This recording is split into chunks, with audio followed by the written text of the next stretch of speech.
PAULINE KOYON and her baby are among hundreds of new arrivals crossing over from Cameroon, some 5 kilometers from this refugee registration center. After wandering from village to village, she eventually crossed the border into Nigeria 3 days ago. Since last week I could have come here. I wanted to come since last year, but now I've buried the dead, including my aunt. I was hiding inside Cameroon because there's a war there. We were dodging the troops. She's already lost 3 of her relatives and fears for the lives of several others. An estimated 30,000 people fleeing the violence in Cameroon are currently living in Nigeria. Survivors speak of abuses by Cameroonian forces, including torture and summary executions. The United Nations High Commissioner for Refugees is developing 2 new settlements to move the refugees away from more than 40 border villages.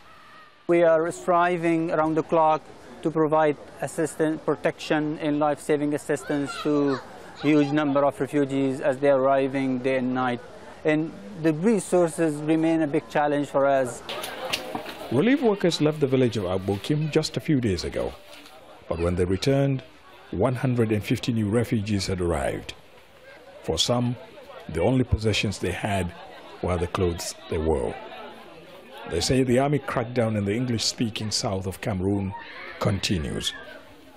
Right across the water is the Republic of Cameroon. This is one of the several routes refugees take to avoid getting into contact with Cameroonian forces. Separatists are due to mark the anniversary of the self-declared independence of the Republic of Ambazonia in 2 months' time. Now, clashes are expected. Now, a lot of people are expected to come through this route because of the fighting between the government forces and the rebels. For months, Fred Assams has been living in exile in Nigeria. He remembers clearly the day he was forced to leave home. The militaries, they just came with 2 vehicles, and at that everybody was running.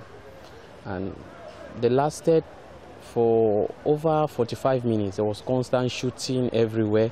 He and other young men are still wanted by the army, accused of membership of the separatist Ambazonia movement, but says independence is a legitimate demand. Even if it takes that you have to kill all of us, then you only do so. But that this struggle is going to end with us going back. While he and 30,000 other refugees are digging in for a long stay, relief officials are bracing for yet more to join them. Ahmed, Idris, Al Jazeera on the Nigeria-Cameroon border.